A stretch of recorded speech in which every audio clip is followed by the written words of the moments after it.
On today's episode of because my hair is curly, my phone does no longer understands that this is hair. If I let it go, it disappears. Anyway, on today's episode of What's Going On in Shayna's comment section, this is in response to a video that I made that was describing what happened to me when I lived in Moscow. Spoiler alert, nothing good. So this person asks, there are parts of my memory that are actually gone. Excuse me. A fair statement, because I talked about the fact that I have memory loss because of my time in Moscow. My brain is trying to keep me alive and safe, and I sometimes forget that a lot of people don't know about this fantastic, it's not fantastic, it is interesting, and it is something that our bodies naturally do to keep us safe, called dissociative amnesia. Yes, hi. So for those of you who are new here, hello, my name is Shayna. I am a journalist. I also talk a lot about decentering men, child-free living, and the intersections of the two. Now, this will connect with the decentering men conversation a little later on, but to address the comment, let's talk about what this is and why it's probably affecting more of us than we think. So let us start from the beginning. What is dissociative amnesia? Dissociative amnesia is when your brain blocks out important information about yourself, causing gaps in your memory. One of the most common reasons your mind blocks out these things is to protect you from unpleasant, distressing, or traumatic experiences. It's not the same as simply forgetting something. In most cases, you still have the memories, but you can't access them. Dissociative amnesia often happens because of very traumatic experiences, including abuse, war, natural disasters. People with dissociative amnesia have an increased risk of self-harm and slide. I think it's supposed to say slide ideations, but you know. If any of you people want to find out what my thing was when I was in Moscow, I'm pretty sure that you could guess. But I do talk about it in that video, which I will tag somewhere up here. So yeah, if you want to watch that afterwards, feel free. But let's continue informing. So for those who might be new to this and possibly true to this, what is disassociation? All of our experiences rely on several brain processes and abilities working together. Those include memory, consciousness, identity, emotions, perception, motor ability, and behavior. Disassociation is a defense mechanism that your mind can use to keep one or more of the above from working with the rest. That can affect how you experience and understand things that happen and what you remember. Dissociative amnesia is when dissociation causes memory loss. So disassociate, and this is me speaking, not here. For me, disassociating feels like being several feet above my body. Like the essence of me is several feet above my body. I am above me, watching me below. There's a separation of my spirit and my body, because my spirit, if it can stay safe, then that is great. But my brain goes, okay, let's save the spirit, and then whatever happens to the body happens to the body. That can look different for different people. But that's what it feels like for me. And just so that way we're all on the same page, I have not been in a dissociative state in several years. I talk about that in my video. But yeah, that was while it wasn't my first time, it was the most intense time that I've experienced what we are learning about today. So how does dissociative amnesia work? To understand dissociative amnesia, it helps a little bit to, wait a minute. No, we didn't read this part yet. It helps a little bit to know how memory works. When you think back on events in your life, you're using what's called autobiographical memory. It's like a library inside your mind where every book is a memory of an event from your life.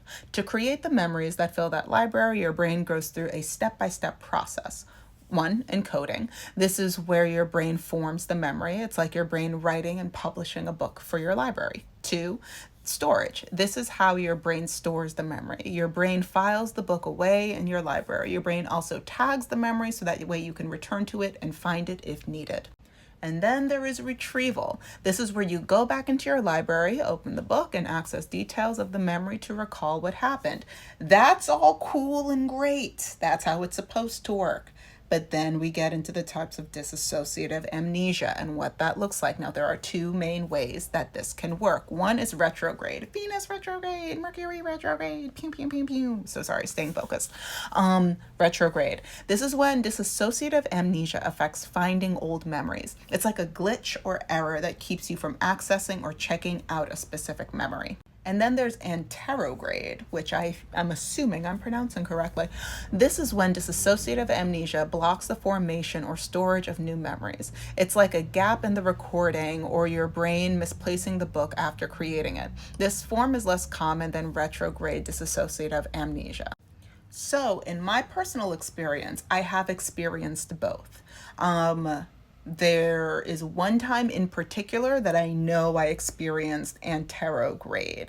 Like I felt my brain click off and I felt my body kick into hyperdrive, and then I do not remember. And this was in the experience, one of the experiences that I talked very specifically in that video, where I was like, yeah, I just ran, and I assumed that I ran for like 15 minutes because I saw a statue that was 15 minutes away from the incident that happened.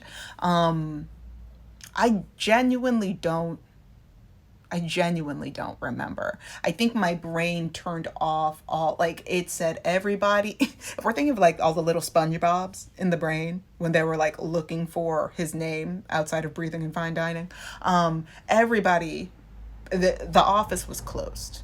They kicked everybody out of the office and they said, everybody, we're going into her limbs, we're going into her joints, we're going into her muscles. And then once I was safe, then everybody came back into the office. No recollection, zero recollection. I'm assuming my body remembers. Me, zero recollection. Now, for the people that this is kind of resonating with, and you're curious about what are some of the symptoms or causes, let's dive into this. But we're going to start with the symptoms. The main symptom of dissociative amnesia is memory loss. That memory loss can take many forms. Some people experience just one form, while others have multiple forms. Those forms include localized. Memory loss affects everything within a short, specific period of time. Like for me, that 15 minutes. Poof. Then there's selective. Memory loss affects one event or all events of a certain type within a specific time period in your life. Experts sometimes call this patchy amnesia because it affects certain memories but not others. So let's say that my experience was over the course of like no, that might also resonate because my experience was over the course of like 5 months. And there's pieces that are just gone. Now there's other pieces that I remember. Yikes. Moving on. Generalized. Memory loss affects everything within a longer period of time, months or years. Continuous. This is an anterograde form of dissociative amnesia. Anterograde means that it affects your ability to form new memories. So this is a memory loss that happens as events occur. That sounds rough. Oh. And then you have systematized. Memory loss that affects everything under a particular topic or category. It can also apply to a specific person or people, like your family. And now here are some of the traits or behaviors that are related to memory loss. That could include a lack of awareness. People with dissociative amnesia may not realize they have gaps in their memory. This can last until memory loss affects part of their sense of identity, or if someone brings up or asks something of a person. Something a person knows they should remember but can't. Flashbacks. Hey, that's me. Well, it's been a while. Anyway. People with dissociative amnesia can develop flashbacks as they regain their memories. A flashback is more than just a remembering something unpleasant. People who have them describe them as reliving a traumatic event or experience to the point where they can't tell it apart from reality. So for people who may or may not experience the flashback side of things, as somebody who has had them very chronically and now maybe like, I don't know, every now and then I get a little bloop, but it passes out of my body very quickly.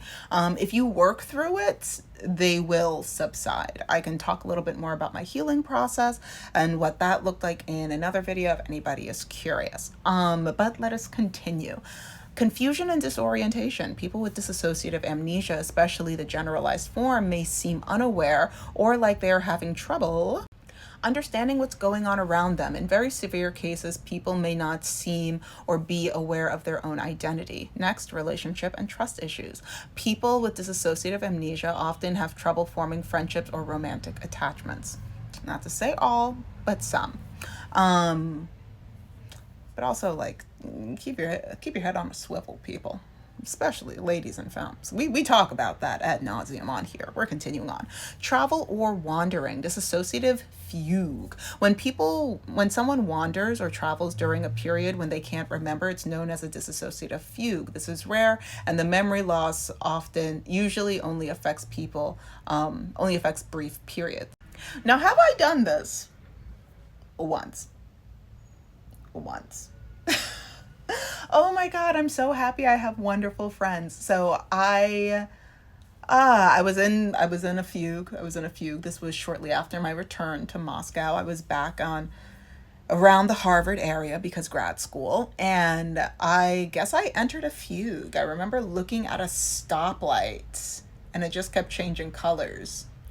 And then I felt my body say, "Don't go home. It's not safe at home." It was probably perfectly fine at home, but I said, "Of course." So I made a different turn, and then I just kept walking, and then I made a couple of left and right turns. And then it was like 11 o'clock at night, 12 o'clock at night. And I said, "I don't know where I am." And my phone is going to die. If I turn on my maps, my phone is going to die. So I called my friend. Oh, God bless him. His name is Sasha. Well, that's not his name, but that's his nickname. You guys don't need to know his government. So I called Sasha and I was like, "Hey, and he like knew about my situation. I was like, "Hey, so I may have did a thing." And he was like, "My God, where are you?" So I gave him my cross streets, and I had to walk back home after like 45 minutes. It was a 45-minute walk. I wandered 45, almost an hour away. Time flies by when you're in a fugue. But yeah, all that to say, if you're experiencing these things, please know you're not alone, and please know they don't last forever. I would like to say that I'm a pretty good example. So I'm not going to dive too much into these because I don't want to give I don't want to trigger things in too many people. But what causes dissociative amnesia? Basically, neglect and abuse in all of its forms by people that are close to you. Yeah, especially true if somebody is very close to you or a trusted individual. Also, experiencing or witnessing violence. Then you have sexual violence of all of its kinds. You have war, regardless of what side of the war that you are on. But keep this in mind when you think about what's going on in Palestine, in Sudan, in Haiti, in the Congo, in Tigray, and all of these places, right? Whole communities whose minds are going to be trying to reconnect to their bodies in some kind of way, who are living in a dissociative space to try and preserve whatever humanity they are able to hold on to while witnessing so much sadness, so much atrocity. Keep this in mind, right? Witnessing serious injury or death of a person or experiencing that yourself. This does not necessarily matter if this is somebody that you know or somebody that you don't know, or any other life-changing or traumatic experiences like becoming a refugee. Stress. Now let's talk about why this is probably affecting more people than we'd like to admit. When we think about domestic violence statistics, when we think about the amount of, because it's one thing, like I know the phrase gaslighting gets thrown around a lot, but I know people who actually have questioned their entire reality because of the level of consistent gaslighting that their partner, that their husband, that their long-term boyfriend has put them through. And when I say not just their partner, but also like their parents, trusted people, like there's a lot of stress and a lot of trauma that people are ingesting, especially when you look at intimate partner violence. Not necessarily physical. There's other ways that people are cruel to another. So sure, we think war. We think about these big, terrible, obvious bads, right? And it's one of the big reasons why the book The Body Keeps the Score is a little outdated, because it's a book that focuses primarily on war patients, on like people who have survived war. Now, mind you, it's a great start to the conversation. Also, for those of you who are interested in that book, giant trigger warning for it. It is a book that will bring up a lot. It's a heavy, hard read, but I think that it is good to start a conversation about what trauma, PTSD, honestly, the connection to autoimmune diseases, because I think 70% of all people who have autoimmune diseases are women, and autoimmune diseases are linked to high levels of stress. Keep that in mind. So wait, let me just make sure that stat is right. Damn, I got knowledge on knowledge. It's actually 78%. 78% of people with autoimmune diseases are women, and it only affects like 8% of the population. So that is largely women. And most autoimmune diseases are directly correlated to high levels of stress. So when people like me come onto the internet and tell you, hey, if he's not making your life better, he is either intentionally or unintentionally making your life so much worse. I know people who have almost, in the most literal way possible, lost their mind. Lost it. They almost lost it to the point where they would have had to go on journeys to find it, to have some kind of understanding of why do I think, feel, experience the way that, who am I after this? How do I even function again? How do I breathe? They could have lost their mind because of a relationship.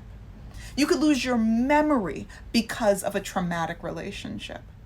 You can lose your hold on reality. You can lose your life. You can lose your body. You can lose your family. There's so much more to. You could gain an autoimmune disease. You could be locked in to medical treatments on a consistent basis. My autoimmune disease was triggered because of my time in Moscow. So please know that when I share my thoughts, my advice, my findings, my research, it's not just because I think that it's a ha-ha funny thing. It's not just because I think that it's a viral conversation. It genuinely is not just a matter of life or death, but you can be alive and lost in your mind. You could be alive and wandering, nothing going on behind the eyes because you are lost somewhere so far up and to the side. It is that serious. It is that serious. So, with that in mind, don't forget, like, share, subscribe, be a part of the conversation. If any of this resonated with you, please, I'd love to hear your thoughts in the comment section. Yeah. I think that's all for now. Okay, bye guys.